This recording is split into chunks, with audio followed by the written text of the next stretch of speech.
Welcome to the Featured Anime Podcast. I'm your host, Jack. And I'm Rick. And today we are talking about Godzilla, the Planet Eater, which is the third and final installment of the trilogy for the movies that we are watching and talking about. But before that, we were talking about our children, babies, and just a whole bunch of other random stuff. If you want to be a part of that wider conversation, feel free to go to patreon.com/featured anime podcast. $1 a month will get you access to that bonus content and more. And of course, if you want to join us live and hear all the live, unfiltered, and unedited shenanigans that ends up happening, feel free to go to twitch.tv/featured anime podcast. We stream live Mondays, 10 p.m. Eastern Standard Time. And of course, we do also have Tokyo Treats. Feel free to check out Tokyo Treats. We have an affiliate link for you in the show notes. Coupon code Featured Anime. You get $5 off that very first box. And trust me, the treats are delicious. They're worth it. I try saving some for Rick every once in a while, and I fail horribly simply because I end up demolishing the whole box. And I'm sorry, Rick. I still love you. But all the other information and everything else is available in the show notes, as well as on our website at featuredanimepodcast.com. And now, on to the meat and brotatoes. Godzilla, the Planet Eater aired in November 2018, produced by Toho. The studio for it is Polygon Pictures. It's an original, and the genres are action, adventure, and sci-fi with mecha, and then the duration is 1 hour and 30 minutes. So this third and final installment of it takes place immediately after the second movie, so there is no lag, there is no time in between each one. You don't have to worry about time skips or anything else, which is really, really good. But however, with the destruction of the Mechagodzilla city being done at the very end, everyone is now either for Haruo or against him. And when I say for or against him, I mean the last of the Ganondorf aliens are against him. They want to see him strung up because they feel like he fumbled the ball, so to speak, in killing Godzilla. And they feel like it was their one and only chance to kill Godzilla. And then you have the other side of the spectrum where they feel like he should be praised for not sacrificing his humanity and choosing instead to have the Mechagodzilla city destroyed, because obviously they had ulterior motives or ideologies that they wanted to move forward. You also, at the end of the second movie, learn about who destroyed Metaphy's planet, their homeworld, and that is Ghidorah. So you obviously, anyone who's a fan of the series, anyone that's ever seen any of the Godzillas should know about King Ghidorah. And this is basically the nice rounded conclusion that involves the ultimate battle or fight, so to speak, that traditionally happens in between Godzilla and Ghidorah, but it takes it ends up happening in a very unique and different way. Yeah. They definitely took this a different path that honestly is refreshing, but at the same time confusing. You know what I mean? No, not particularly. You don't think it was confusing at all? No. Well then, that makes one of us. Okay. Well, okay, so let's start off at the beginning, right? Okay.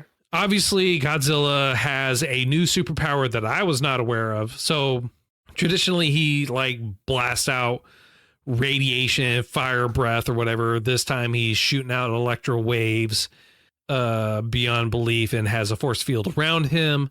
And on top of that, he also has the ability to superheat his body and create a fiery force field around him at the exact same time. Yeah. So the fiery force field thing that he got going on was in the last movie. It was in the last movie. Let us clarify that. It was in the last movie.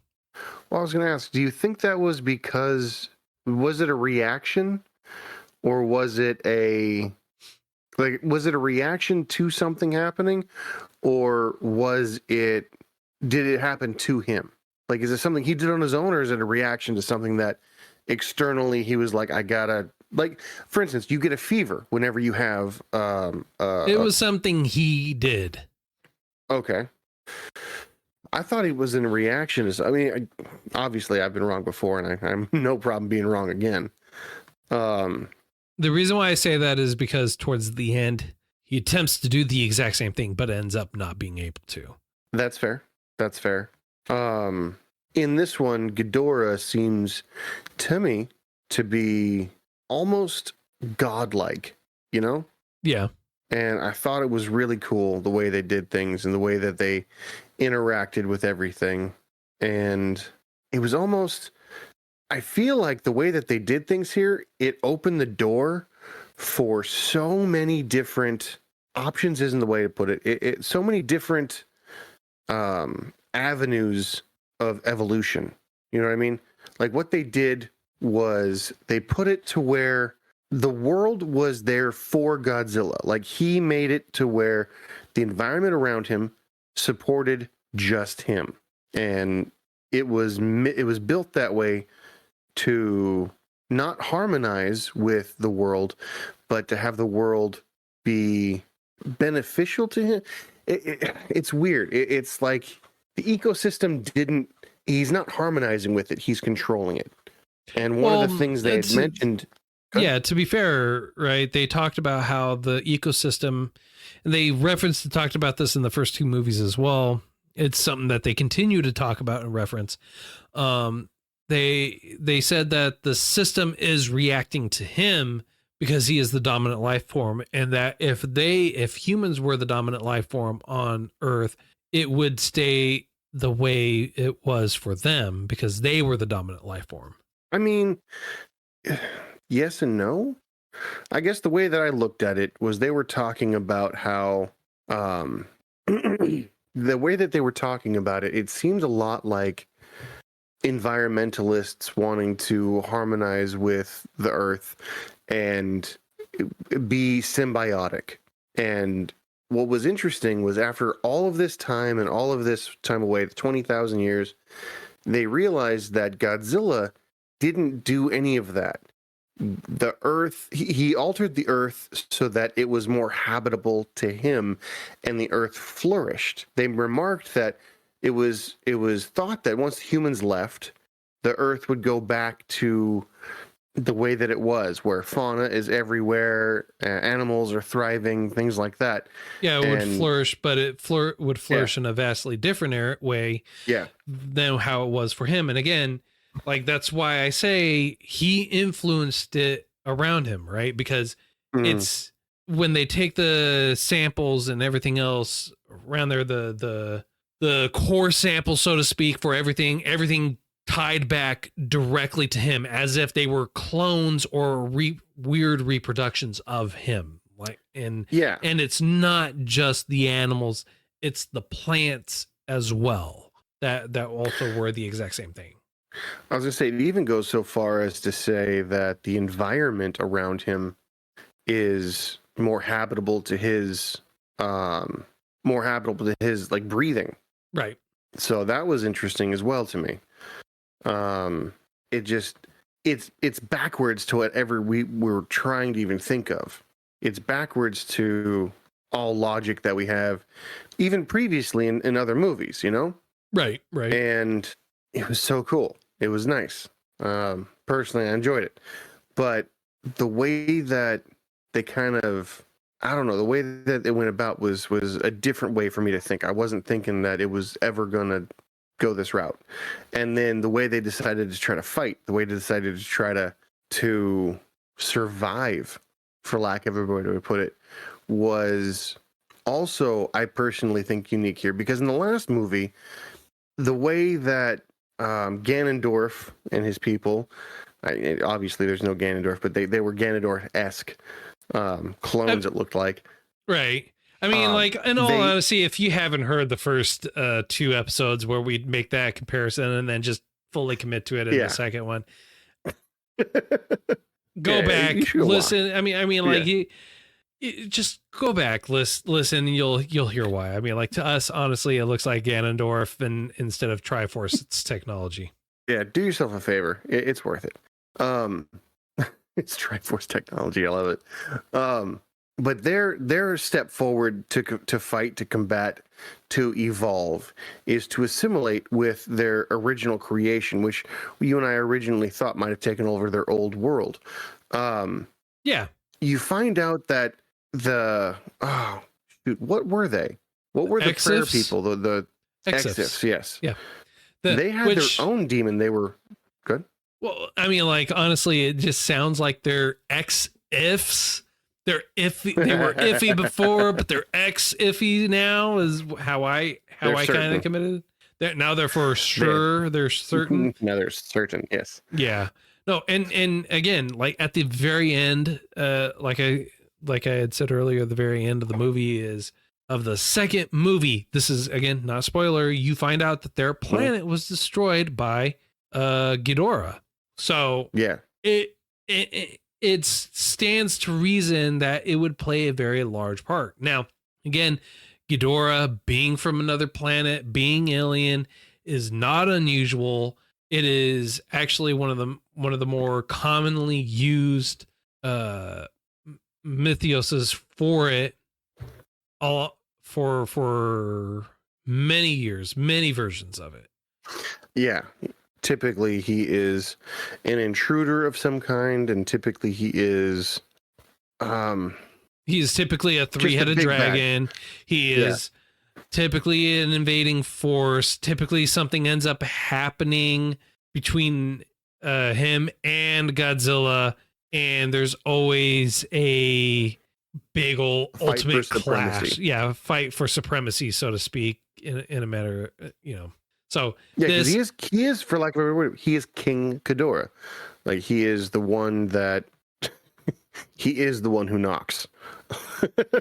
Right. Yeah. And to be fair, he goes to other planets and ends up destroying them. Yeah.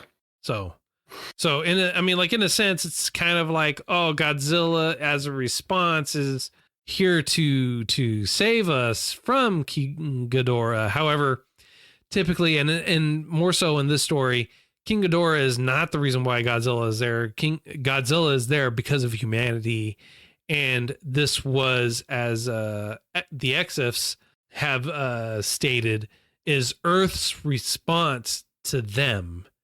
Yeah, as you would as an infection, as white blood cells would be to Godzilla, as we would be to the virus or the infection.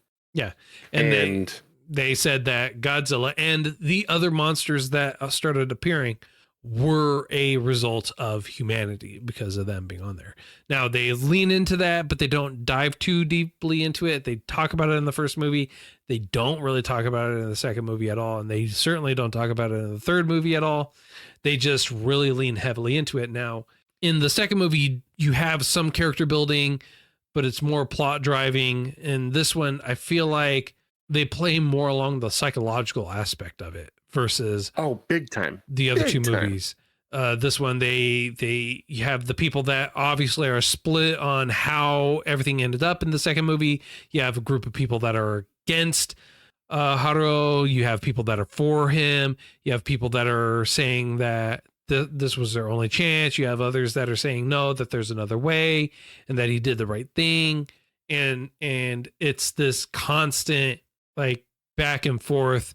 So, and the Exifs, they are utilizing this moment. They're utilizing this as their kind of their pinnacle or their focal point to draw more to them for their beliefs, to draw it for that way they can basically grow their numbers, grow the beliefs that are behind it. Yeah.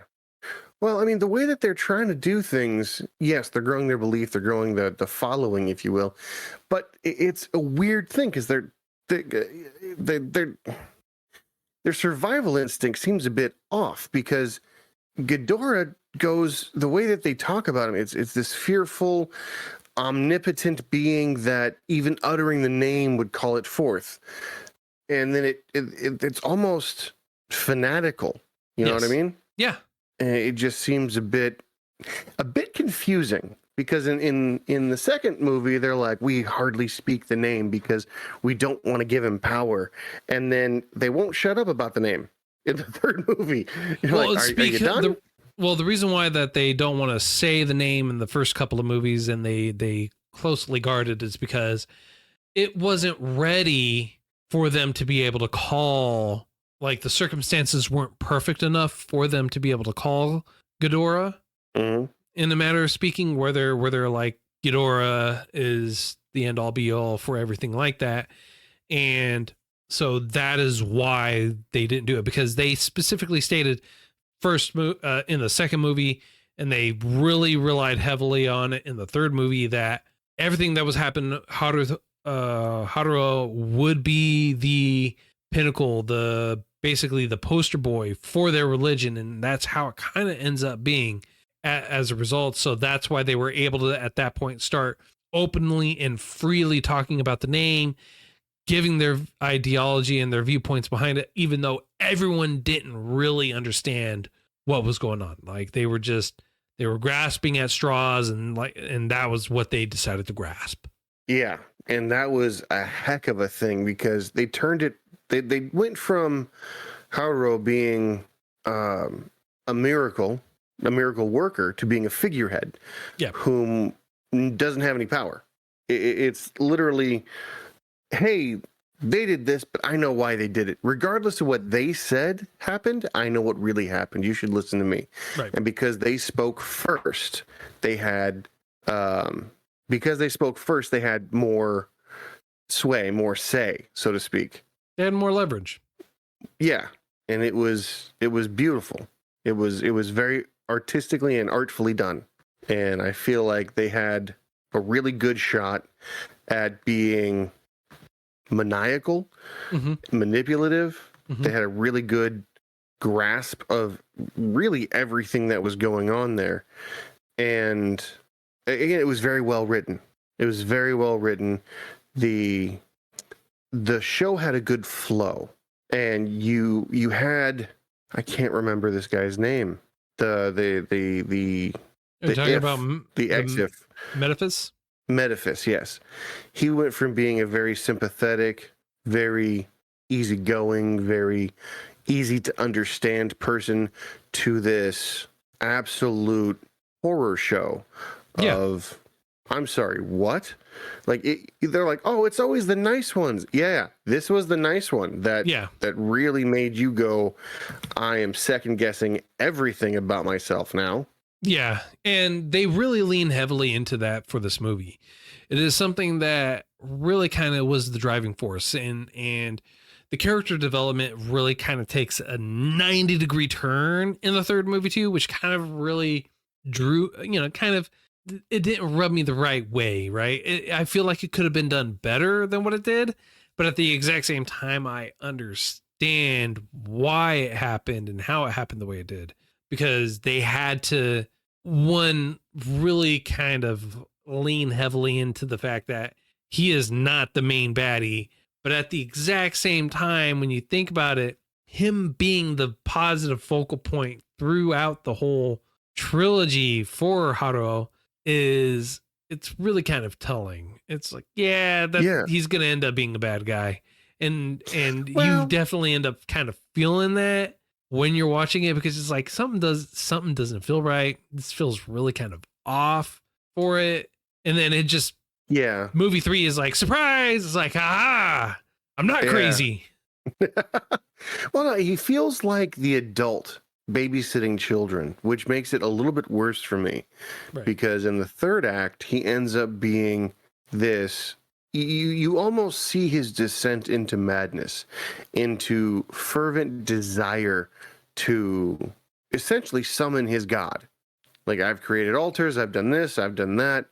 And you see a kind person who's walking alongside you on the path veer off and take a hard left, and they reveal themselves to be a tiger under a mask. This predator that wolf in sheep's clothing. Like pick any figurative speech you want, and it just, for sure. to me, yes, something always felt off, but I just figured that's because he was, dedicated. Mm-hmm. He was more in the faith than he was grounded in his day to day, and it just took an extreme version of that. And you saw it happen. I know that, but to me, the length, the depth in which he's willing to traverse this path was unsettling. Well, I wasn't expecting it. And honestly, when you have people that are like that, it is very much something that they would definitely do, because they truly believe it to their core that it is the right thing. And that is truly what he believes. He believes it to be the right thing. And you learn more about him at the exact same time, and you learn more about their planet, and when I say learn more about their planet, you learn more about the fate and what they believed and pushed for, and along with everything else. So and then they also kind of touch on like the ideology behind a couple of other things at the exact same time. And I'm not going to dive into it. I'm not going to really talk about it, simply because I feel like it's kind of spoilery, especially when it's 100% spoilery. Yeah, they especially since a lot of it is really kind of talked about at the end. That's where a lot of this really kind of comes out heavily with all this information, and it's bombarding you left and right, and it really comes out in a, I want to say, like maybe a 20-minute span. Yeah. And it's not even the last 20 minutes. It's like almost the last 20 minutes. You like in the last 40 minutes, 20 of them are real heavy. Yeah. You really need to pay attention. And the way it ended was so, I'm not going to say satisfactory, but expected. It was ended in a way in which I don't foresee there being a fourth. And it was a good bookend in my mind. It was a good, satisfactory, this is the story, this is what you get. You were there along the journey. You've reached the end of this particular story. There's many stories being told here, that kind of thing. Honestly, I mean, like if we were to really kind of try and dive into this anymore, or really go into it anymore, it'd be a lot spoilery, like we were just talking about. 100%. I mean, like, is there any other kind of focal points that you really want to hit on it that you can think of? Other than the whole how Ghidorah comes to Earth and the interactions and everything kind of surrounding it, really vastly different. I'd rather not. No, I'm just kind of prefacing it. It's it is not what you would be expecting. No, in traditional sense. It is vastly different. And they do kind of lean on the Mothra-esque style stuff a little bit more too at the exact same time. So, and then again, you also learn more about the XFs as previously stated. But other than that, there's not too much else you can really kind of dig in and go on for. Will also state this again, just like the other two movies, this one, there is an after credits scene that you should check out. That is definitely not, I wouldn't say it's satisfying. I feel like it's just kind of there in my personal opinion, but it is what it is. So on a scale of up to 10, sir, how would you rate this? This one, because of how it ended, because of how everything was really well, is there a way you'd be willing to give this one a rating and then an overall trilogy rating? I mean, the reason why I'm asking is I'm leaning towards an 8, but I'd like to give the trilogy a 9. Does that make sense? I mean, like, if you want to, I mean, like, if if you're gonna give this an 8, then it'd be an 8 across the board. I know, but altogether, I think it'd be, No, because then at that point, I mean, like, you'd have to, at some point, something has to give it a 9, or at least two of them have to be a 9. Yeah. I don't know. I feel like as a trilogy, it works really, really well together. Individual movies, like this one, you have to watch it together. You have to watch them in order. You can't watch them out of order, and you can't watch them solo. I mean, like, you could, but you're gonna miss a lot of context, and there's not gonna be a lot. So much. Yeah, so you have to watch them all together.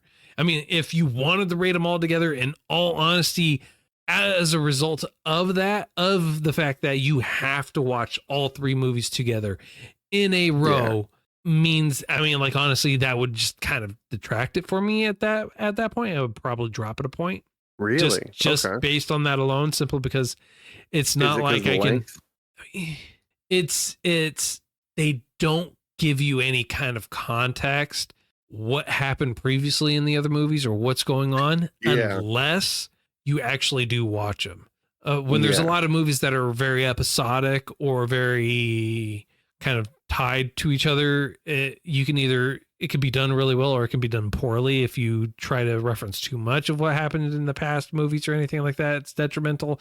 If you reference absolutely nothing that happened in the last movies to kind of fill people in, the exact same thing happens. So I mean, like, you're see what you you're mean. screwed no matter what. So, unfortunately, for the first two I gave 8s. This one I'm gonna give a 7. And the reason why I'm giving it a 7 is it seems like it's struggling to bring proper emotion across. And what I mean by that is there are sad times in here, yes. And it feels like the character is crying so that I don't have to.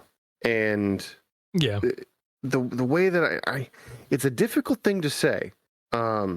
But like the emotion that they're showing doesn't translate, not because I'm not connected to the characters, not because I haven't had enough time to empathize, but because it's not like the situations they're drawing out aren't as tense and they're not as important as they're trying to make it out to feel.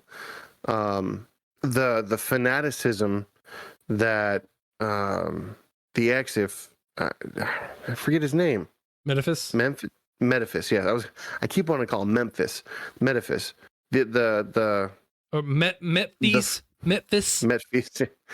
The fervor that he has for his religion comes through, but not like maniacal, not like obsessive. You know what I mean? Not like a need. His actions speak to the need. Don't get me wrong, but you don't feel the craze. You don't feel the craziness, the compulsion, if you will. So it seems kind of hollow. And then all of the other characters, it seemed rather forced. Like it wasn't a sex scene. It was not a sex scene in any way, shape, or form. But it didn't feel natural. You know what I mean? It felt forced and out of place is what it felt like to me. Yeah. So like they were trying to throw a lot of emotions in the end of it. And they did a good job as far as ending the series, I feel. Bookends and all that stuff. And the epilogue, after the thing was decent. But it just didn't hold up to the first two in my mind. So okay.